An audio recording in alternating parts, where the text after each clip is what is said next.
excuse me, on the left over here, we have individuals who are religious fundamentalists, religious fanatics, and this is the expression, RT-PCR, real-time PCR expression of the VMAT2 gene.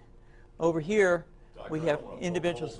So let me complete. So over here, we have individuals who are not particularly fundamentalist, not particularly religious, and you can see there's a much reduced expression of this particular gene, the VMAT2 gene.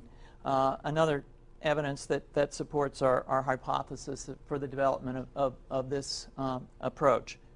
What you see here is by spreading this virus, we're going to eliminate individuals from donning on a bomb vest and going into a market and blowing up the market. So our hypothesis is that these are fanatical people, that they have overexpression of the VMAT2 gene, and that by vaccinating them against this, we'll eliminate this behavior. So we have some very, very remarkable data in this next slide. Here we have two brain scans. These are fMRIs. These are two different individuals with different levels of expression of VMAT2. On top is an individual who's a religious fanatic, an individual, and we've repeated this numerous times, that has high levels of VMAT2. Now, this individual down here who had low levels of the VMAT2 gene, this individual would self-describe as not particularly religious.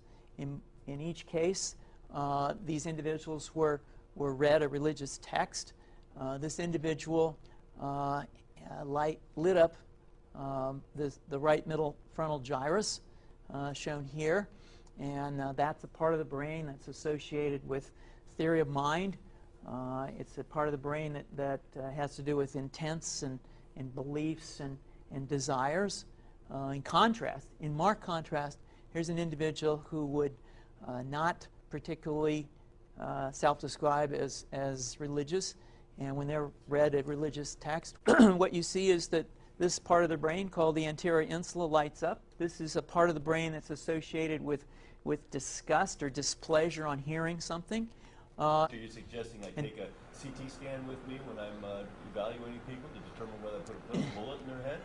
So the data that I'm presenting here supports the concept that we're proposing, and I think that we would not propose to do CT scans or fMRIs on individuals out in the hinterlands of Afghanistan.